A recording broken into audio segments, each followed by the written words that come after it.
going to begin in a few seconds. Just give me a second.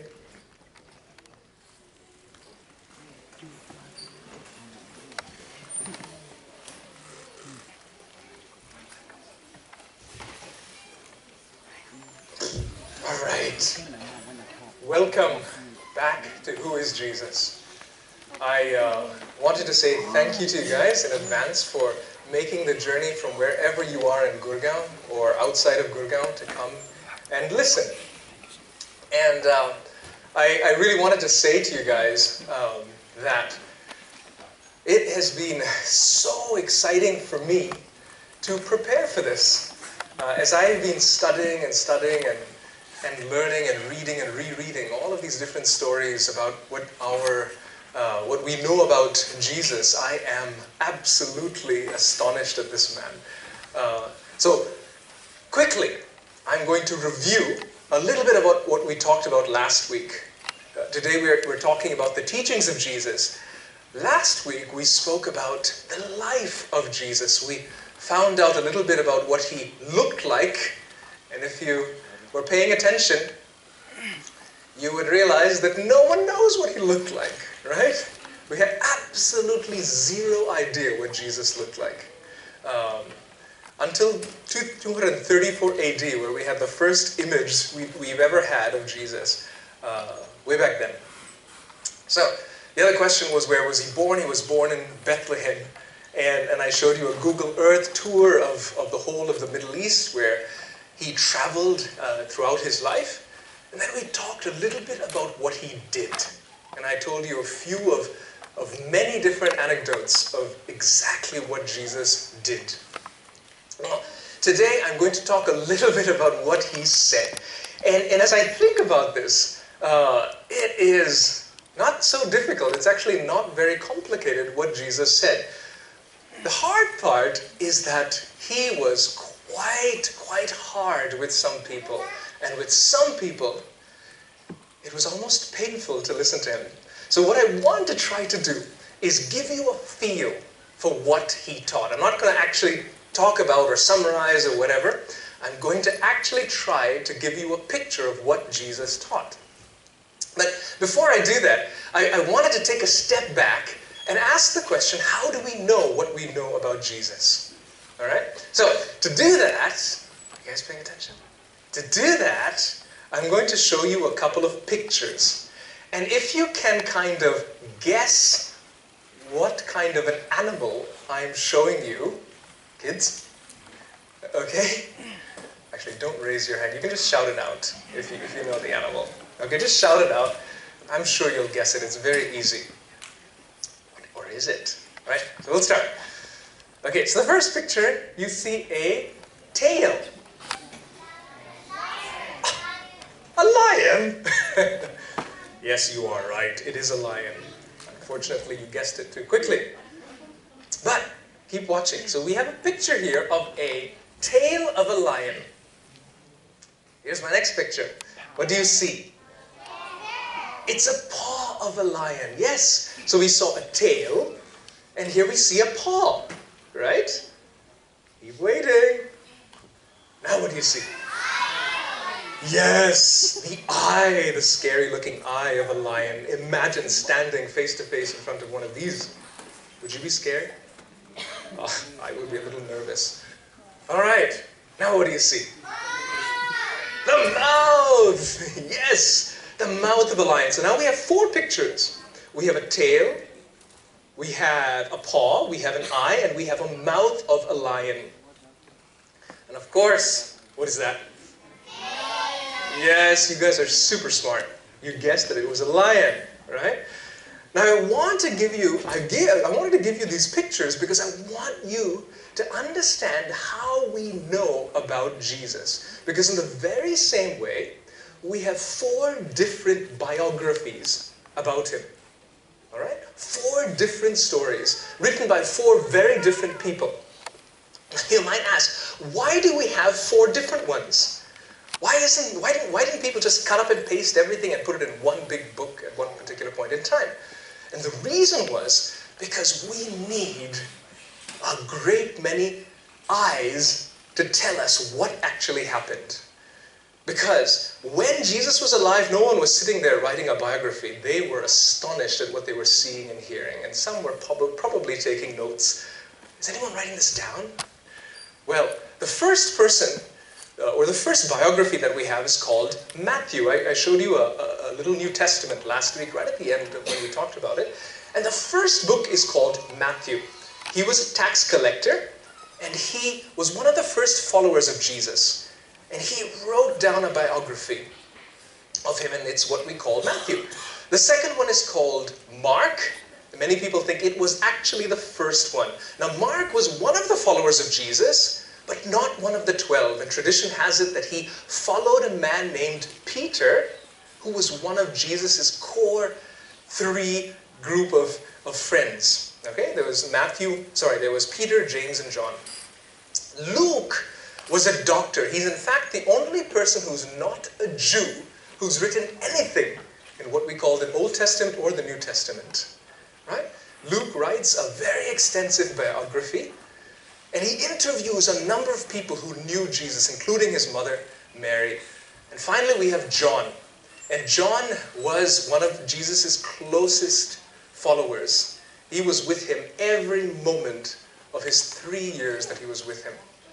Now, to give you an understanding of how complicated it would be to write, or expensive, in the old times, people used something called papyrus to write things down on.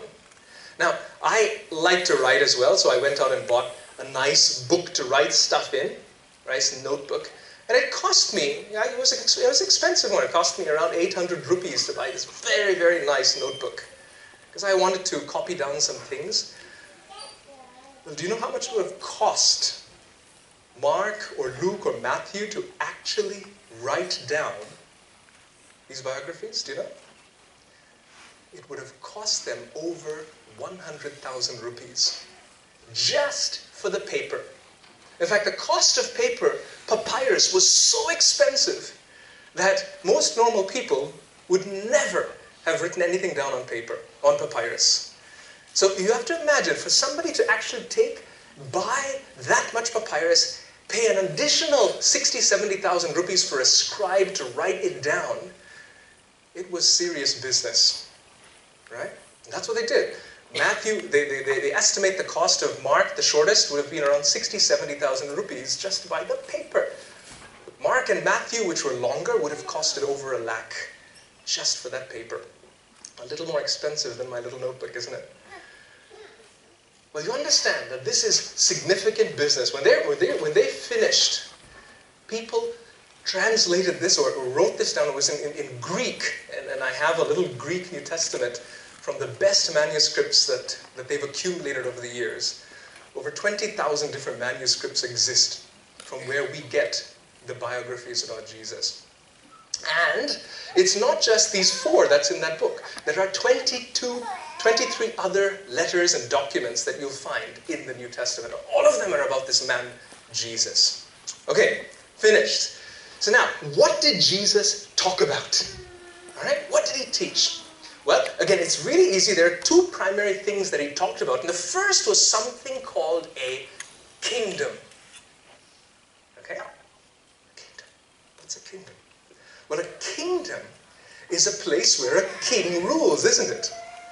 But it's not just any kind of kingdom. It's a place where God himself rules. And that's what Jesus taught. The first thing is all about the kingdom of heaven. If you actually look up, take a marker and start writing in the New Testament, every time you see the words kingdom of God or kingdom of heaven, you will discover that it is all over the place. In fact, Jesus' central teaching was about the kingdom of heaven or the kingdom of God. Matthew writes, of course, about the kingdom of heaven because he was writing to Jews. So I have to pause. He's writing to Jews, okay? And the reason he doesn't use the word God, G-O-D, and uses heaven is because of the third commandment. There were 10 commandments given to a man named Moses many, many years before. And the third commandment said, you shall not take the name of your Lord, your God, in vain. which meant, if you're not talking about God, don't say God. Plain and simple, right? Well, for fear of accidentally saying the word God, many Jews would just never use the name God, right? And so Matthew, to write to his friends who were Jews, he substitutes heaven for God in many of these places. Well, he talks about it, right? So he talks about this kingdom, this place where God reigns, but not just the kingdom. If you think about heaven or God, you think, oh, that's so big. Of course God is the king of the kingdom. He owns everything, doesn't he? Well, not this kingdom. For Matthew, for Mark, Luke, and John, and for Jesus, when he talks about the kingdom of God, he talks about it in the place where the subjects of the kingdom, us, actually love the king and want to do whatever the king wants. I'll leave you with that, okay? And we're going to discover, as I tell these stories, you're going to discover more and more things about the kingdom. And the second thing that he taught was about the king of the kingdom. But I'm not going to talk about that tonight. That will be about next week, and that has a great deal to do with Jesus' secret, all right? All right, so Jesus taught in parables. The thing that if you open up the New Testament and start to study, you will see that he constantly told stories.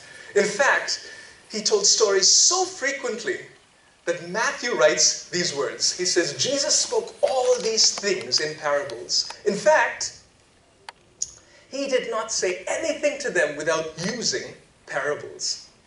Now, who was he talking about? Who was he talking to? Well, there are three people, or three groups of people that Jesus primarily spoke to. The first were the crowds. The crowds. Last week, do you remember? When we talked, I tried to talk a little bit about the sermon that he preached, this message that he preached right at the end. He was talking to thousands of people.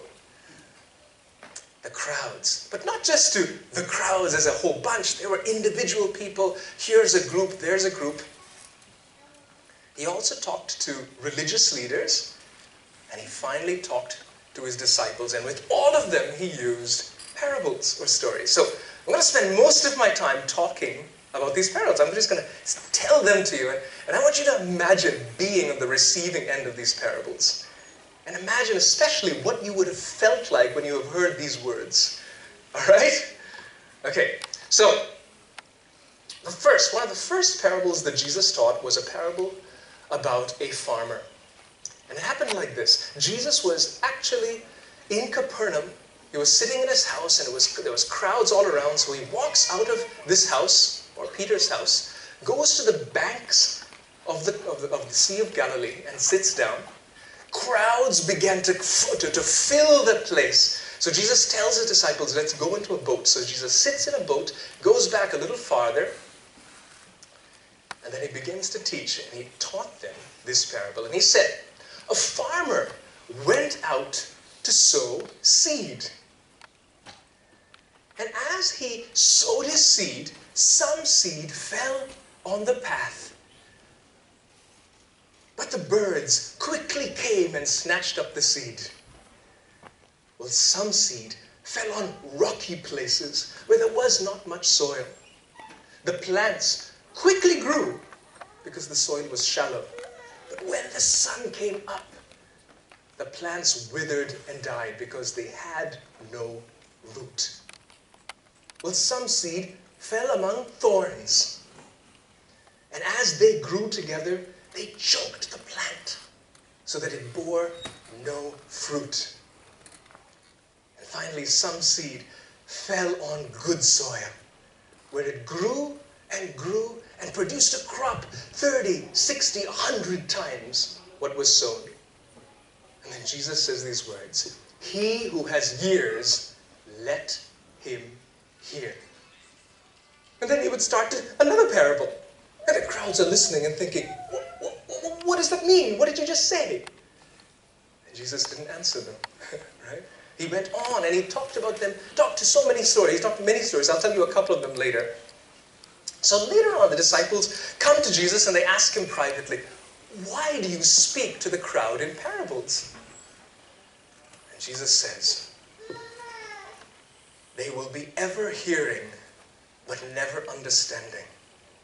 They will be ever seeing, but never perceiving. The secrets of the knowledge of the kingdom of heaven has been given to you, but not to them. Whoever has will be given more. Whoever does not have, even what he has, will be taken away from them. But blessed are your eyes because they see, and your ears because they hear.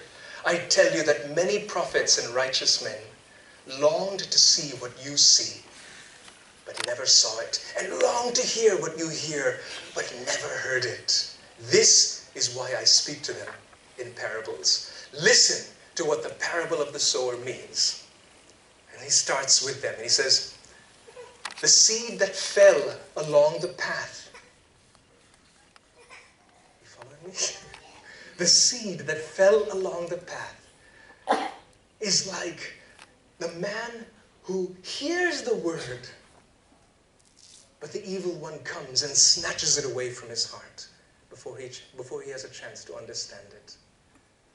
The man who hears the word that fell among rocky places, hears the word and at once receives it with joy, but because he has no root, when trouble comes and persecution because of the message of the kingdom, he quickly falls away.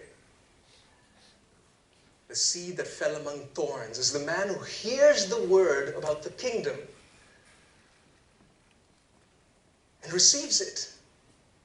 But the worries of this life and the deceitfulness of wealth choke it, making it unfruitful. Finally, the seed that fell on good soil is the man who hears the word about the kingdom and understands it. He produces a crop 30, 60, 100 times what was sown. So as you heard that, where is your heart as you listen? Are you the one who is producing a lot of fruit? He left it at that. He left it at that. I want to tell you another parable. And before I explain this one, I have to kind of preface it with something to explain it, because as I tell it, you'll completely miss the point that they heard. It's confusing enough without it. In Hebrew, there's a word called kadosh. What is it? Kadosh. Kadosh means holy. Okay? It means absolutely holy. And when a Jewish person had a garden, he kept things completely holy or separate. He would never mix vegetables with each other in one row. He would keep it completely separate. Okay? I want you to keep that in mind. So here's the parable. The kingdom of God is like a mustard seed, which a man took and planted in his garden, Kedosh garden. Although it is the smallest of your garden seeds, it becomes the largest of your garden plants. Almost to the size of a tree where the birds come and perch in the branches. Now, when they were listening, they were thinking, what are you talking about, Jesus? No one in their right minds would plant a mustard seed in a Kedosh garden. It's just the wrong plant. First of all, it's a weed. You don't need to plant it. It grows everywhere and it grows like crazy. Second, it would destroy your Kadosh garden. So what are you talking about, Jesus? Was their reaction. I'm not going to explain it.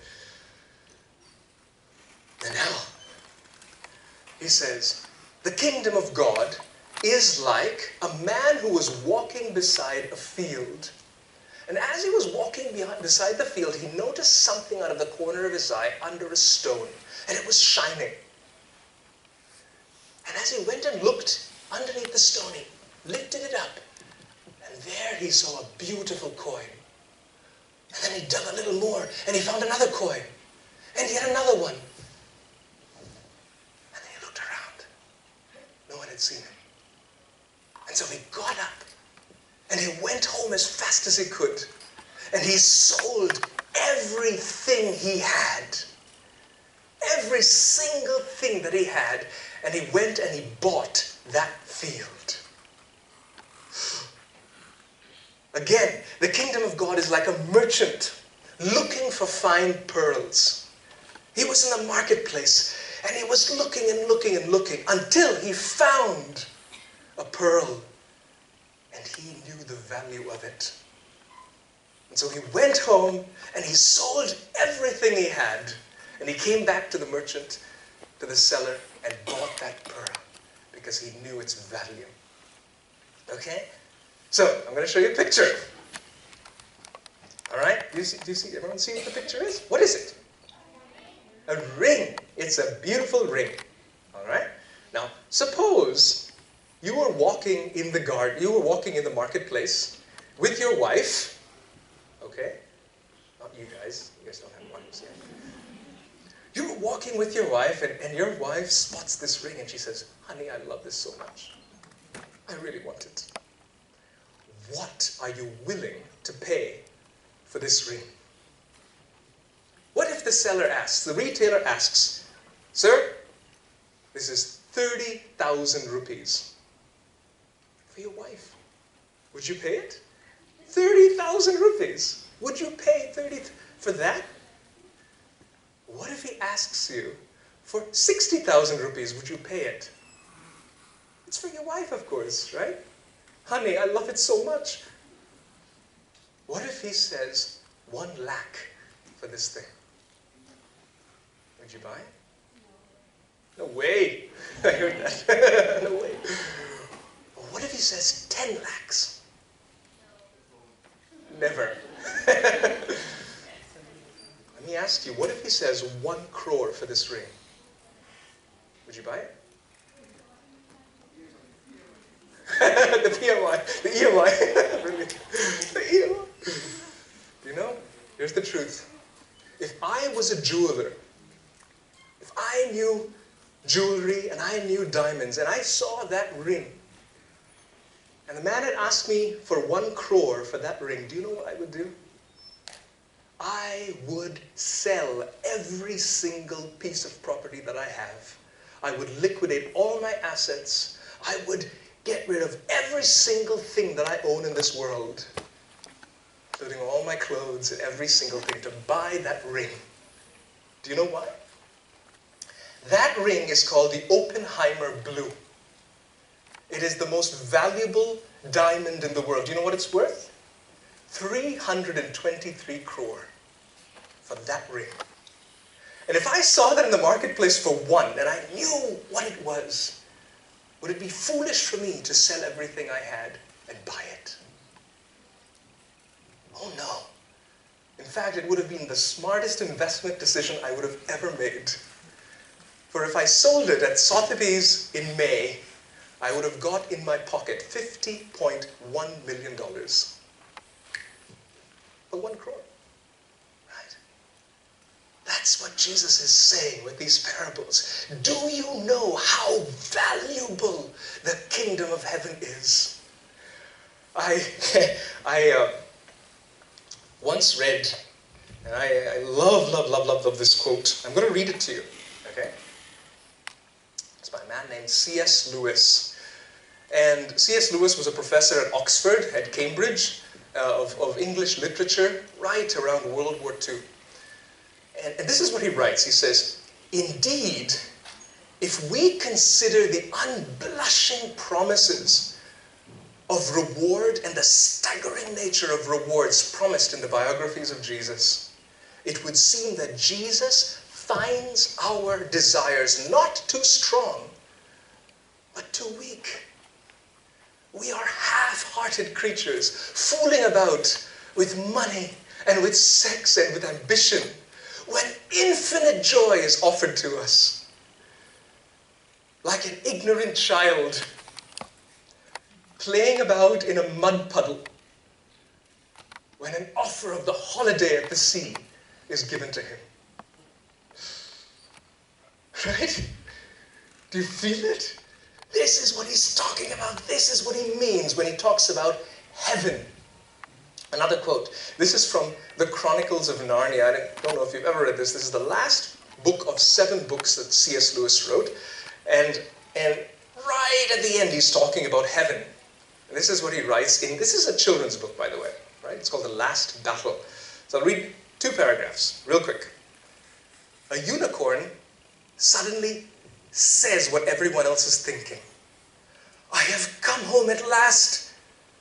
This is my real country. As he's walking in heaven. I belong here. This is the land I've been looking for all my life, though I never knew it till now. The reason why we loved the most beautiful things on earth is because they sometimes looked a little bit like this. Come further up, come further in. And then the last paragraph says this. But for them, it was only the beginning of the real story. All their life in this world and all their adventures in Narnia, or Little Earth, had only been the cover and the title page. Now at last they were beginning chapter 1 of the great story which no one on earth has read, which goes on forever, in which every chapter is better than the last. Do you feel it? I want to show you something, because I want you to hear what is going on in the heart of Jesus at that point.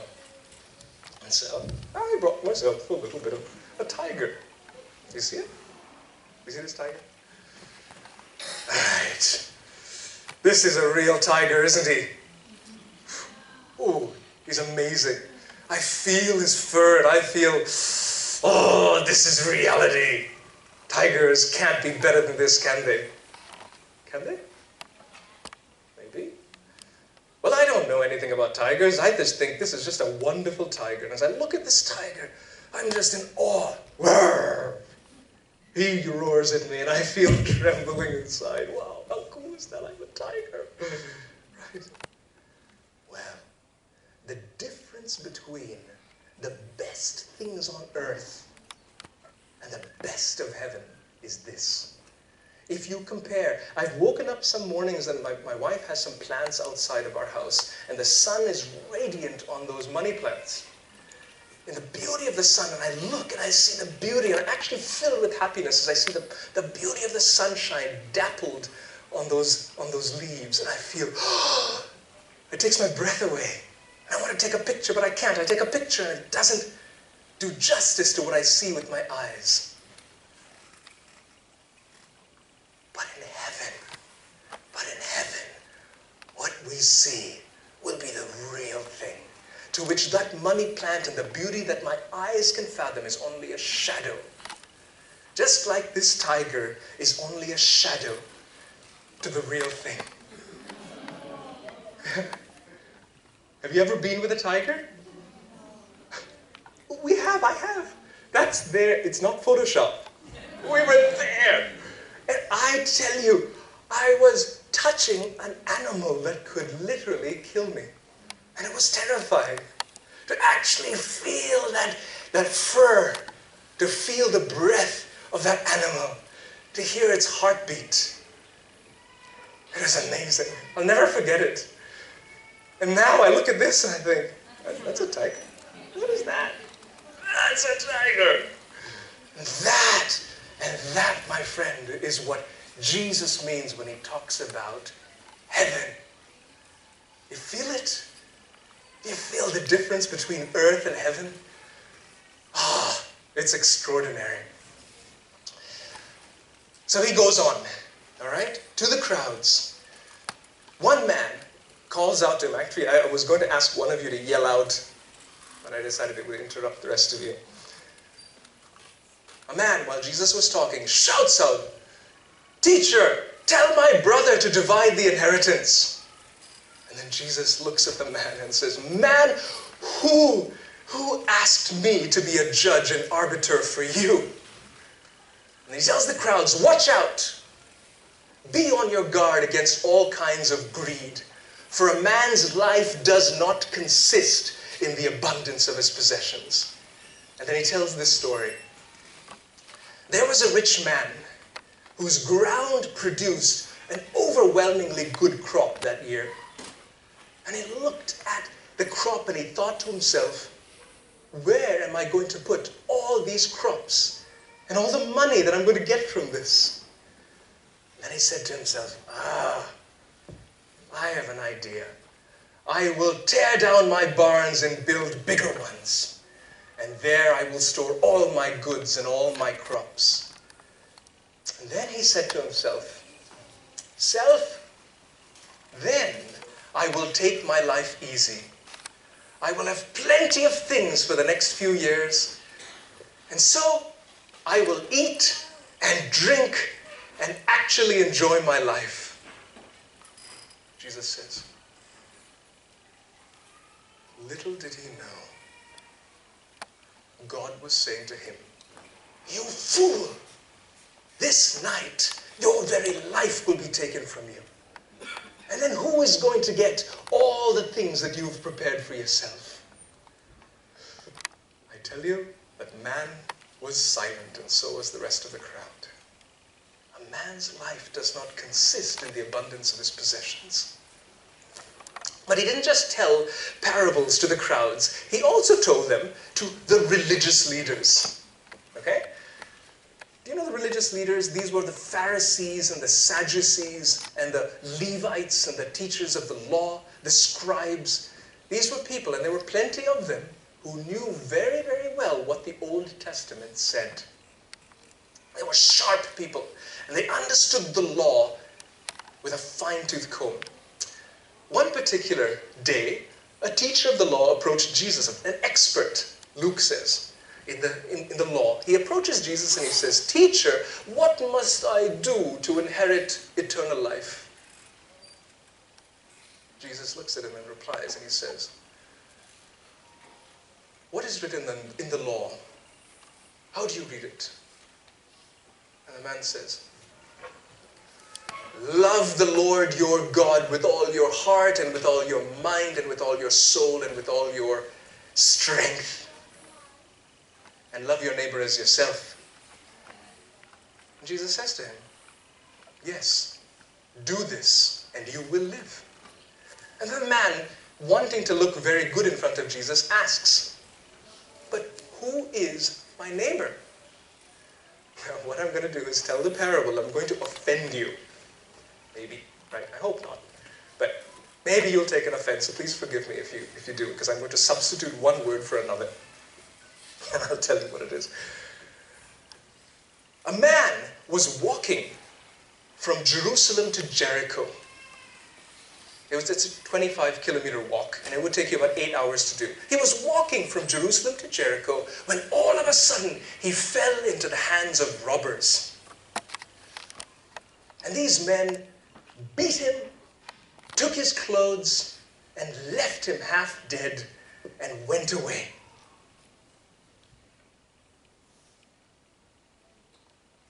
A priest walked close to the man. He was on the same road and traveling along it, and he saw the man lying there.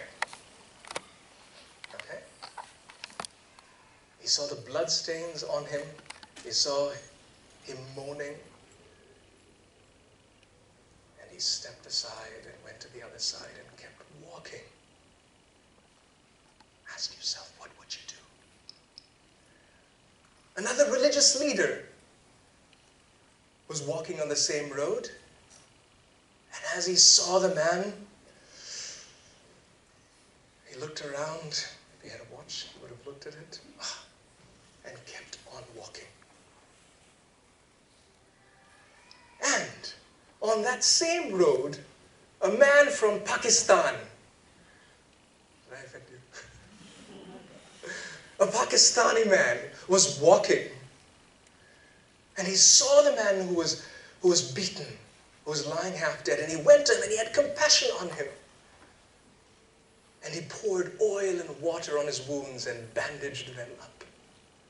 And then he put the man on his donkey and walked to the nearest inn, where he took care of them, took care of that man all night. And then the next morning, he handed the innkeeper 2 silver coins. And he said, I am going on a long journey, but I will return.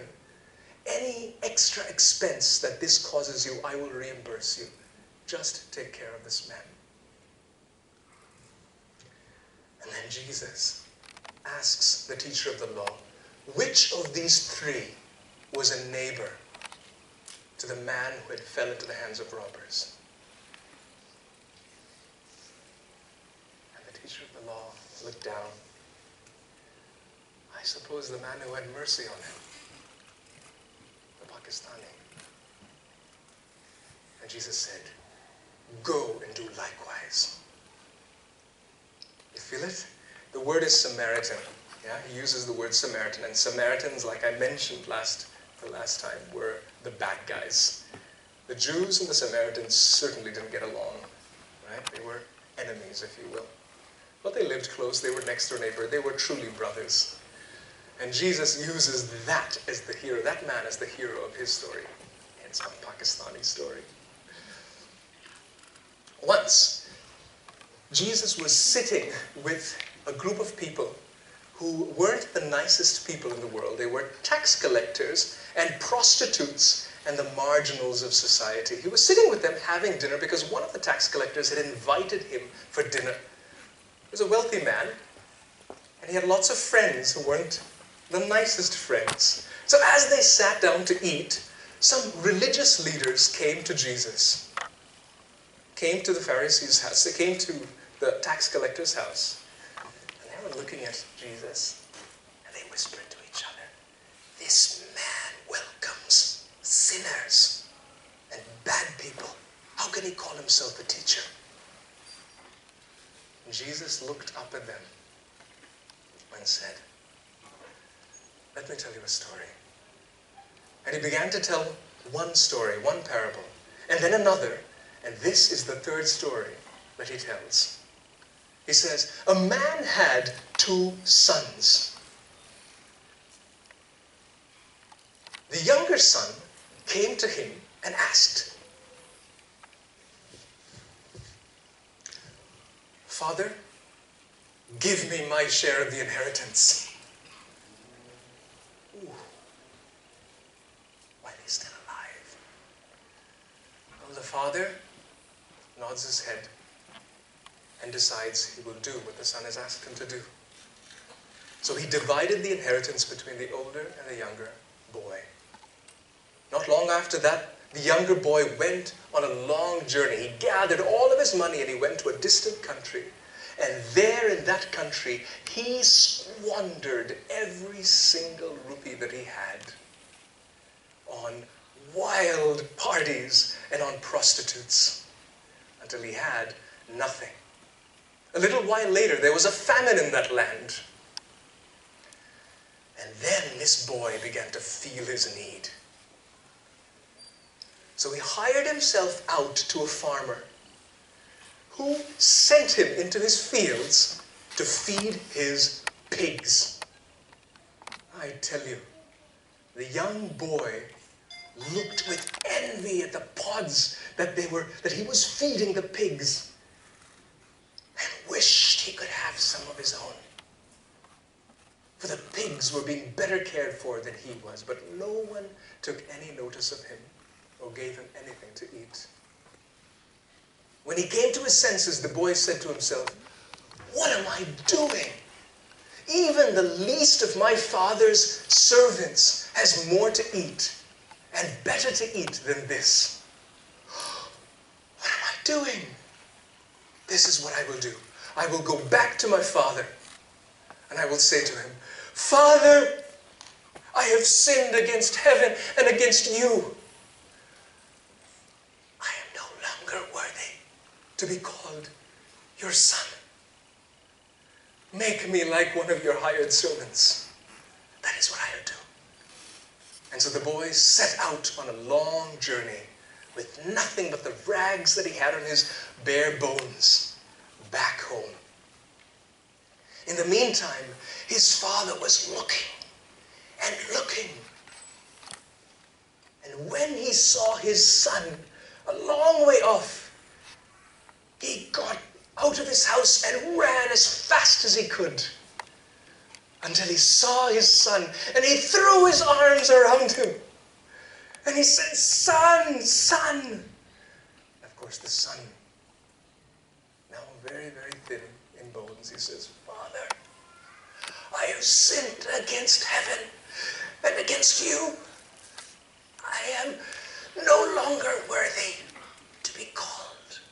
But his father interrupted him. And he yelled out to a servant, "Servants, bring the best robe and put it on my son. Bring sandals for his feet and a ring for his finger. Then prepare a feast. For my son was dead, and he is now alive. My son was lost, and now is found." And so they went in to have a feast. That evening, the older son came home, and he heard the sound of music and of dancing. And he wiped the sweat off of his brow after a long day's work, and he called the servant. "What's this sound? What's happening?" And the servant said, "Your brother has come home, and your father has prepared a feast because he is safe and sound." When he heard this, he was so angry, and he refused to go into the feast. So the father came out, and he said, "Son, come in." And the son said, "No. Look, I have slaved and I have slogged and I have worked for you all these years. And yet, you have not thrown even a small feast for me and my friends. And yet, when this son of yours comes, who has squandered all your money on prostitutes, you throw a feast for him?" And the father looks at his oldest son and says, "Oh, my son,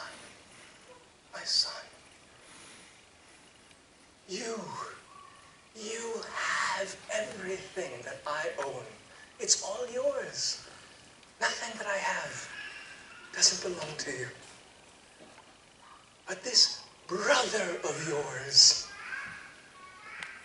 was lost, but now he is found. He was dead, and now he is alive. Don't you know that we had to celebrate?"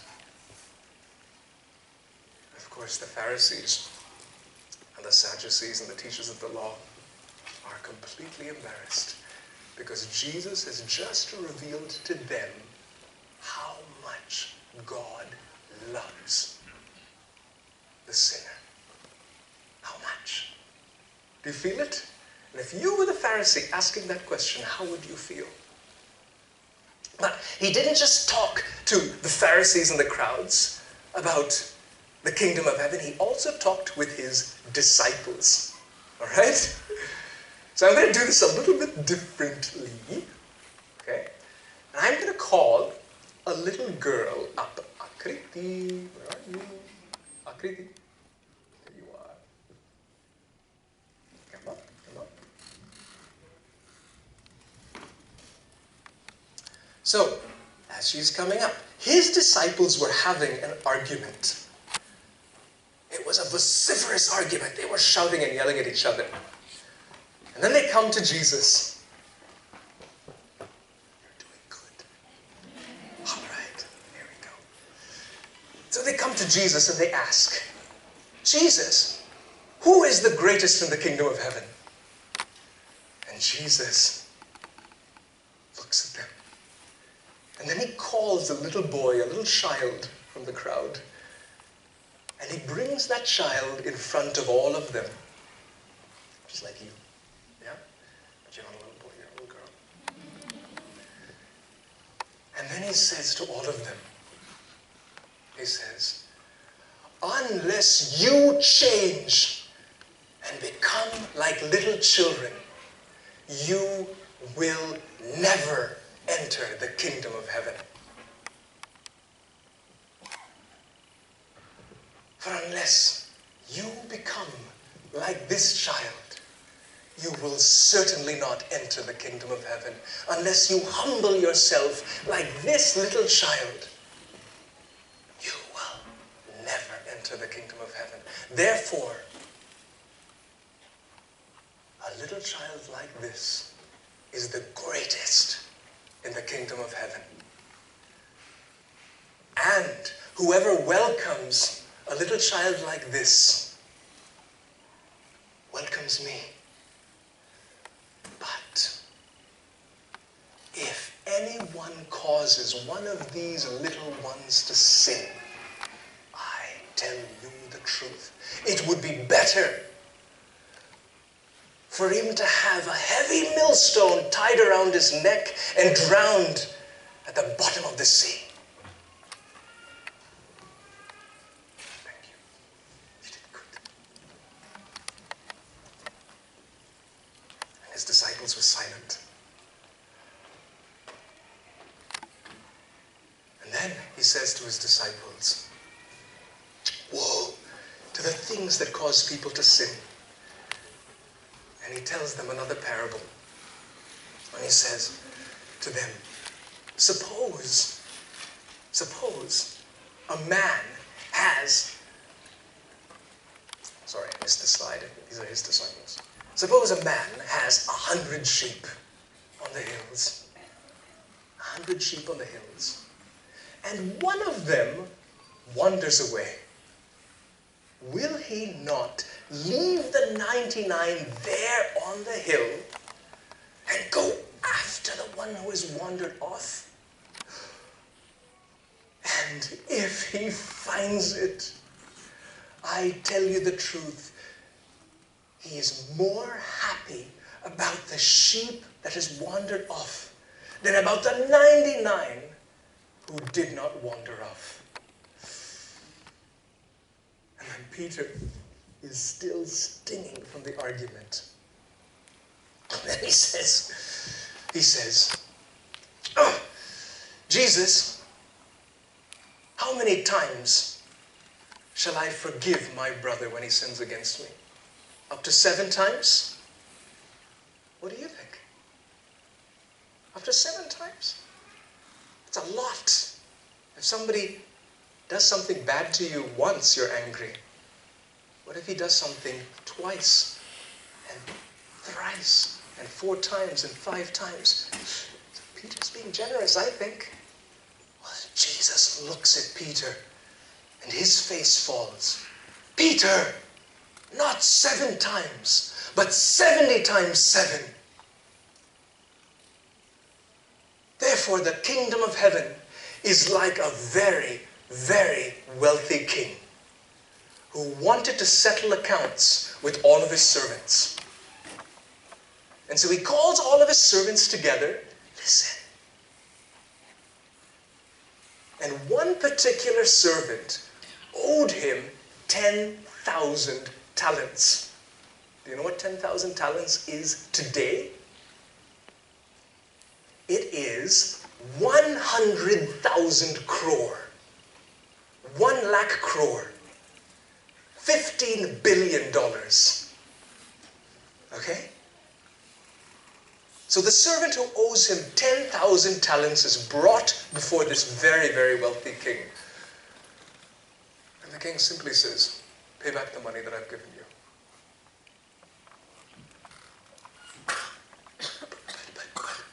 But I can't. I can't. So the king turns to his accountant and says, throw him into prison. He, his wife, his children, take his property, take everything he owns and sell it until he can pay back the debt.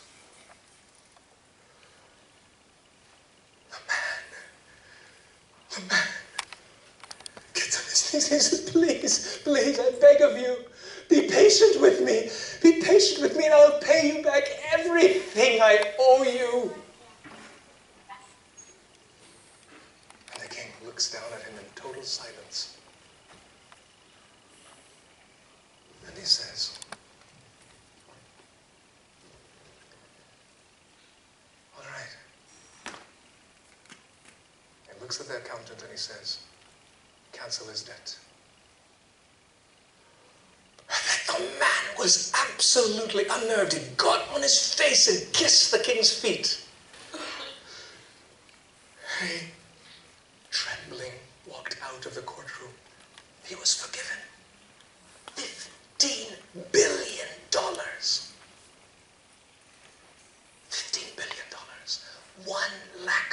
for paid.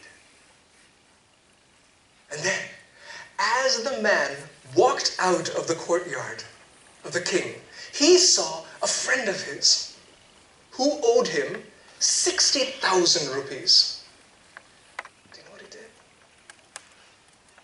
He grabbed him at the throat and he said, "Pay me back everything you owe me. All 60,000 rupees, I want it now." And the man dropped to his knees and he says, "Please, I beg you, be patient with me and I will pay back everything I owe you." And the servant looked at the man, grabbed him by the collar, and threw him into prison. And he said, "I want my money back right now." When the other servants heard about what had happened, they were greatly distressed. So they went to the king and they told him everything that had happened. And when the king heard what had happened, he was filled with rage. "Call him," the king said. "You wicked servant! I forgave all your debt because you begged me to. Shouldn't you have had the same mercy on your fellow servant?" And then he called his jailers and he says, "Take him, sell everything that he has, put him in prison, his wife, his children, leave nothing, until he can pay back every last rupee." And then Jesus looks at Peter and he says, "This is how your heavenly Father will treat you unless you forgive your brother from your heart." Do you know what Jesus was saying? He was saying, "Peter, do you even realize how much you have been forgiven? Do you even comprehend it? Do you understand it? You have been forgiven more than you can ever repay. And you're asking the number of times to forgive your brother? Are you absolutely insane?" Right? So he didn't just tell parables to the crowds. He told them to the religious leaders and to his disciples. And then one curious incident, one curious story. As Jesus was walking away, okay, a man ran up to Jesus and he gets on his knees and he says, "Teacher, what must I do to get eternal life?" When I say eternal life, I'm talking about the kingdom of heaven. Do you remember what I talked about? I talked about the kingdom. He's asking, what must I do to walk inside the door of heaven? And then Jesus tells him, "You know the commandments. Do not commit adultery. Do not murder. Do not steal. Do not covet. Do not bear false witness. Honor your mother and father."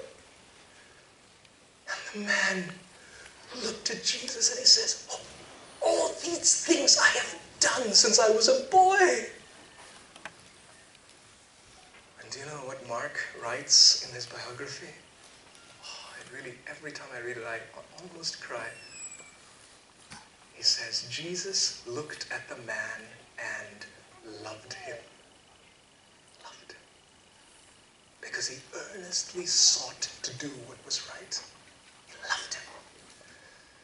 But Jesus looks at him, smiles, and he says, "One thing you lack."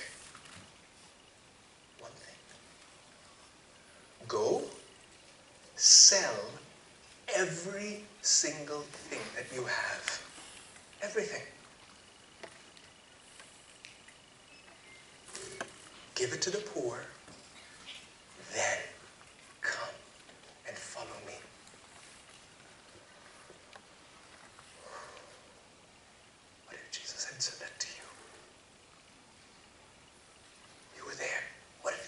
those very words to you. Did what this man said? And he said, nothing. His face fell, and he turned away, and he never saw Jesus again. Because he had great wealth. This is Luke. Great wealth. And that was just too much. And you're wondering, why? What does that, what is he talking about? The first and greatest commandment in the Jewish scriptures, from their understanding of the scriptures, was this. You shall have no other gods before me. You shall have no other gods before me. If you truly say that you love me, God is saying to his people that you shall have no other. And that is exactly what Jesus was asking him to do. To put aside this God called money. Get rid of it and follow him. At this, the disciples were amazed, totally silent. And Jesus says, he turns around to his disciples and he says, how hard it is for a rich man to enter into the kingdom of heaven. The disciples didn't know what to say. They were astonished. And then Jesus looks again at them and he says, children, how hard it is to enter the kingdom of heaven. I tell you the truth, it is easier for a camel to go through the eye of a needle than for a rich man to enter the kingdom of heaven. But Peter can't help himself. And he asks, well, who then can be saved? And I'm not going to give you the answer. That's next week. If you really want to know, it's in Luke. That's my hint. Who then can be saved? Two things I have to explain, and then I'm going to close. Two things. One is the Jewish understanding of God. Okay? And it's a little bit difficult for us, I think. Some of us, to actually grasp what Jesus is talking about when he says the kingdom of God. Because all this time, this is precisely what he's talking about. For a Jew, I'm sorry, I realized my slides. I forgot to show you my picture of the rich young man. That's where he is. For a Jew, the idea of God was something like this. It was relatively simple, okay? Relatively. There is only one being for whom the words beginning and end are utterly meaningless. And that is God. And I think for many of us, I mean, we've grown up in a time where we think about the Big Bang, the beginning of the universe, and the evolution of all that has existed and how it was formed and how Earth was formed and all of that.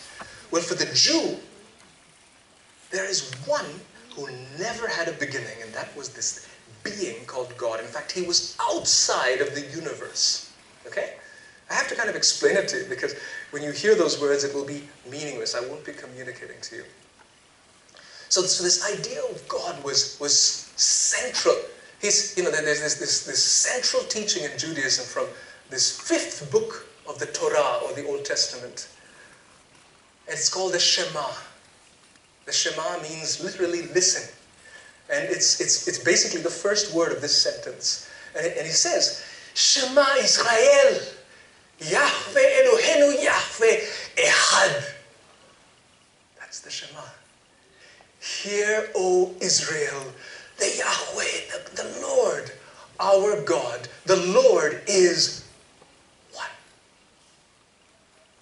You shall love the Lord your God with all your heart and with all your mind and with all your soul and with all your strength.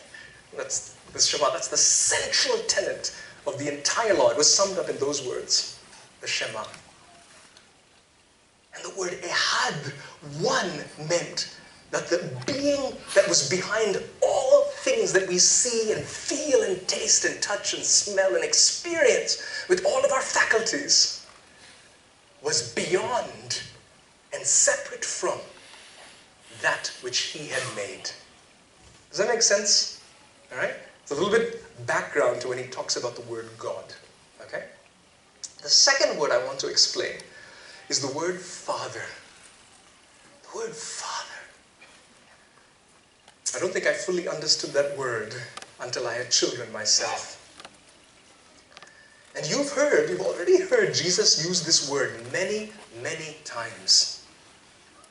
He says, your Father. Last week at the end of the last talk that I gave, I used the word Father so frequently, and tonight I will do the same. But when Jesus talks about Father, this is what he was talking about. I tell you a little bit of a story. In the mornings I get up and I go into my living room and I open up my New Testament and Old Testament and I start to read it. Spend time just reading it, you know? And I have a pencil and I'll take notes and I'll try to memorize a few things and study. But I like it quiet before my children actually wake up, right? Because when they wake up, I have to find another place, a bathroom perhaps. Well, one particular child of mine, and he shall go unnameless because he's here, he would get up early in the morning and he would come straight into the living room regardless of what I'm doing, how concentrated I am or whatever I'm doing, he would start talking to me. And he would say, Papa, do you know last night I had a mosquito bite and boy does it still itch. Ooh, it's so frustrating. And do you know yesterday when we were watching this movie, I saw this and this and my goodness. He'll keep talking and talking and talking. And I am nodding, trying to be a good dad. You know, that's nice, son. That's nice. Wow, that's cool. And then he'll find a little toy and then he'll come and kind of sit at my feet and he'll start playing with his toy. Making all sorts of noises and sounds and enjoying himself, right? And so I'll go into another room gently. I'll just like, whoop, he's enjoying himself. Just step out of the limelight. Go into another room. I'll find another room and I'll sit on the floor and I have my quiet time. In comes my son into the next room and sits at my feet and starts to play with his toys and starts talking to me again and again and again. And he keeps talking and talking and talking. And I keep nodding and nodding. And this goes on for 2 rooms and then I give up. Do you know the truth that I learned from my son? That he loves to be with this person called his father. He loves it. In fact, he has found his identity partially in me. To the point where I will go to work. He's growing up now, so this is a couple of years ago. I'll go to work and he'll say, Papa, bye-bye, I'll miss you, Papa. And then I'll come home and the first person to greet me is my son. Papa, I missed you so much, he'll say. And then a few months ago, we were talking about this and he says to me, Papa, do you know, I realize how I feel when you're not here. Do you know what I feel like? I feel, how do I say it? Lost. I feel lost without you. I'm listening to my son, and I realize that this is precisely how I want to feel about my Father in heaven, about God. I want to feel that when I'm not with him, I feel lost. Lost. And when Jesus talks about your heavenly Father, this is what he's talking about. You have it? The one who gives absolute meaning to your life. The one who, without which you would feel utterly lost. You got it? All right. So I ended the last message that he gave with the words, be perfect as your heavenly Father is perfect. Do you remember? And that was half the message. The entire message that Jesus gave up to that point was the relationships that we have with each other. From here on in, it's about how we relate to God, to our Father. Okay? So listen carefully. And again, put yourself on that hill in Capernaum, right outside of Capernaum. His disciples are in front of him, and he's not talking primarily to the crowds. He's talking to his disciples. When he says these words, "Be careful not to do your acts of righteousness before people to be seen by them. If you do, you will have no reward from your Father in heaven. So when you give to the needy, do not announce it with trumpets, as the hypocrites do, in the religious buildings and on the streets, to be honored by men. I tell you the truth, they have received their reward in full. But when you give to the needy, do not let your left hand know what your right hand is doing, so that your giving may be in secret. Then your Father who sees what is done in secret will reward you. And when you pray, do not be like the actors, the hypocrites, for they love to pray standing in the religious buildings and on the street corners to be seen by men. I tell you the truth, they have received their reward in full. But when you pray, go into your room, close the door, and pray to your Father who is unseen. And your Father who sees what is done in secret will reward you. And when you pray, do not keep babbling like the pagans, for they think they will be heard because of their many words. Do not be like them, for your Father knows what you need even before you ask Him. This then is how you should pray.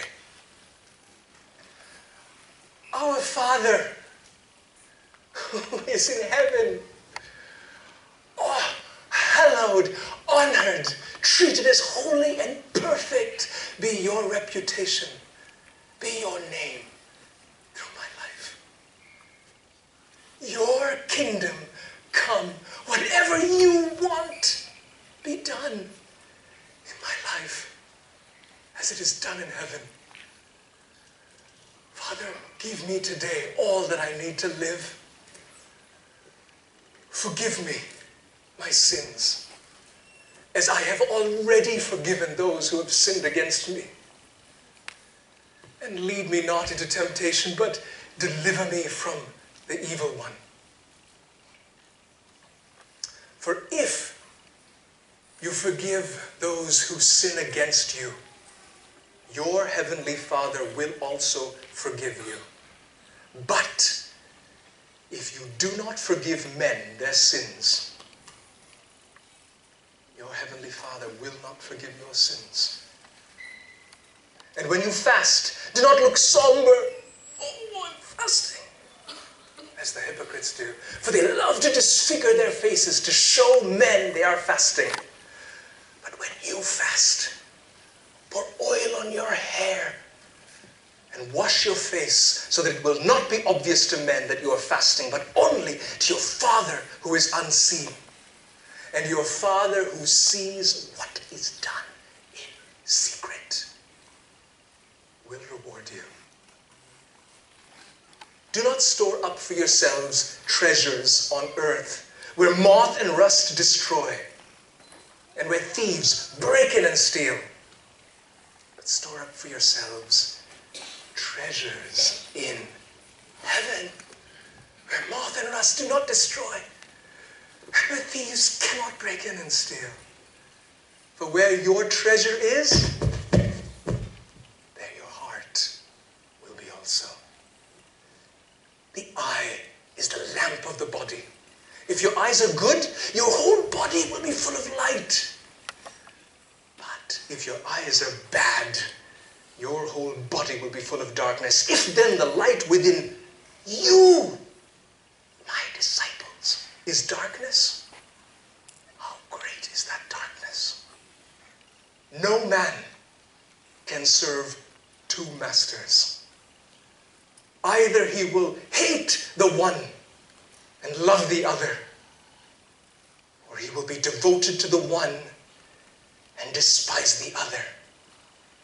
Listen to me. You cannot love both God and money.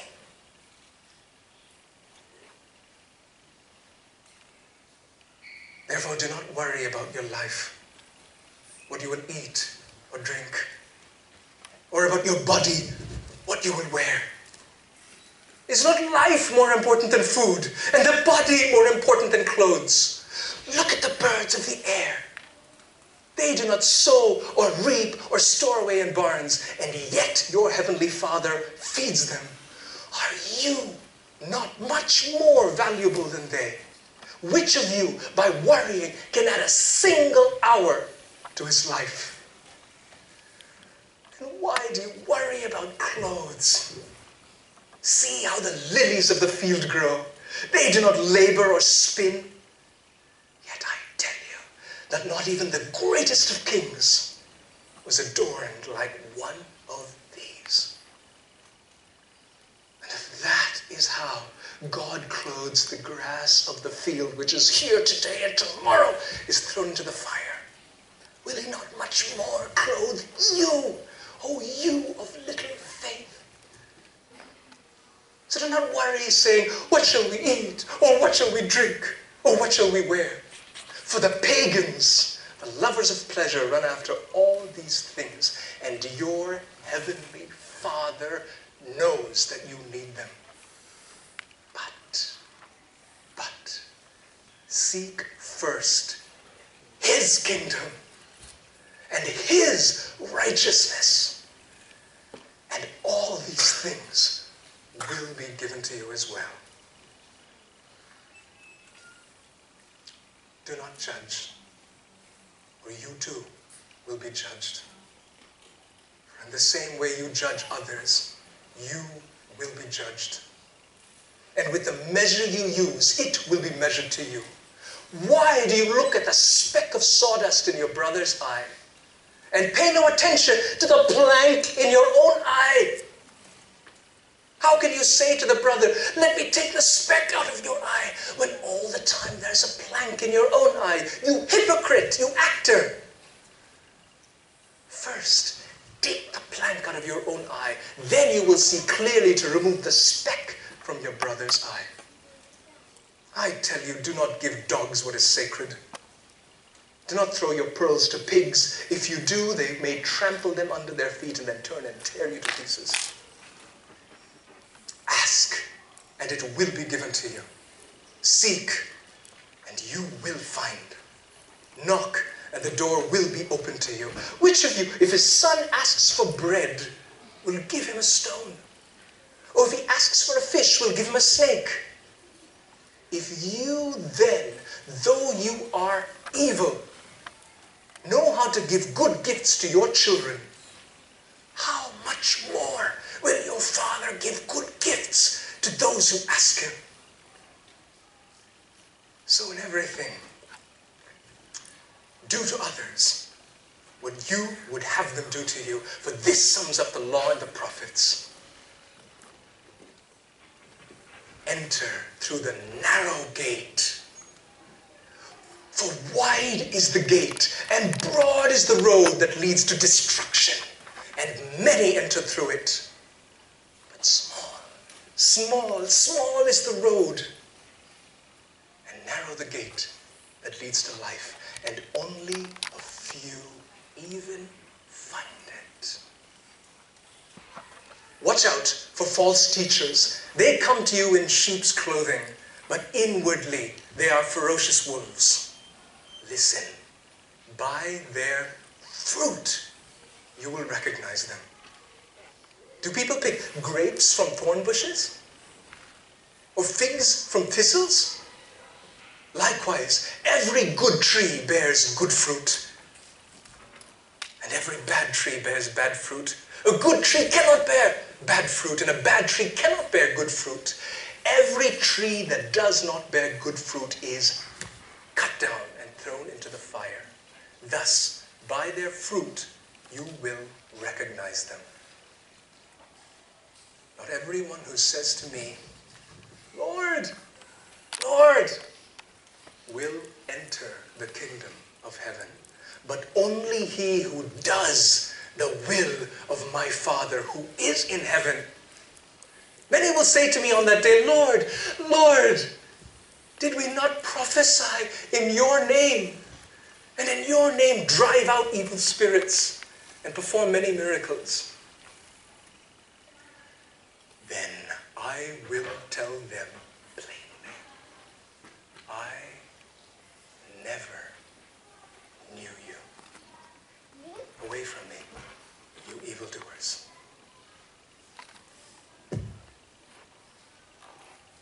Therefore, everyone who hears these words of mine and puts them into practice is like a wise man who built his house on the rock.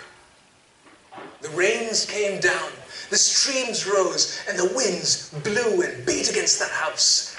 Yet it did not fall, because it had its foundation on the rock. But everyone who hears these words of mine and does not put them into practice is like a foolish man who built his house on sand. The rain came down, the streams rose, and the winds blew and beat against that house. And it fell with a great crash. And then Matthew says, when Jesus had finished these words, the crowds were amazed at his teaching, because he taught them as one who had authority and not as their teachers of the law. That's it for tonight. Next week, I'm going to answer the most important question, and it has to do with the second thing that Jesus taught his disciples. Because he only revealed this to a few people. The first night we talked, you heard that he asked people to keep secrets, where there was one secret that he kept, that he tried to hide, but he couldn't. And we'll find out about that next week. All right? And then I'll finish the story of the rich young man. You with me? Okay. Thank you so much, you guys. There's tea and coffee in the back. And you're welcome to ask me any questions if you'd like. Like last week, I have a New Testament, if you'd like. And again, I still have some more DVDs, if you'd like, of the story of Jesus for you, called Jesus Itself. And I decided, if you notice, there's no question cards, okay? And I decided, so I didn't get too many questions, that if you really want to ask a question, I've got it in the back, write it down and put it in that metal box that you'll see, all right? And then we can try to answer it. I am really grateful that you guys made the trip on this Friday night on September 16th to come here. And again, if you really do have a question, please come and ask me. All right? Next week, we'll have a totally open mic Q&A. For anything, any kind of question that you guys have, I'm going to hand you a mic and you're welcome to ask me whatever you want. I'll have a friend of mine, I told you about him last week, and I'll bring him up, and the two of us will have fun, talking with you about anything you'd like, hopefully about Jesus, not about the meaning of a chocolate sundae or something like that, but right? We'll get to that. So, thank you again for coming.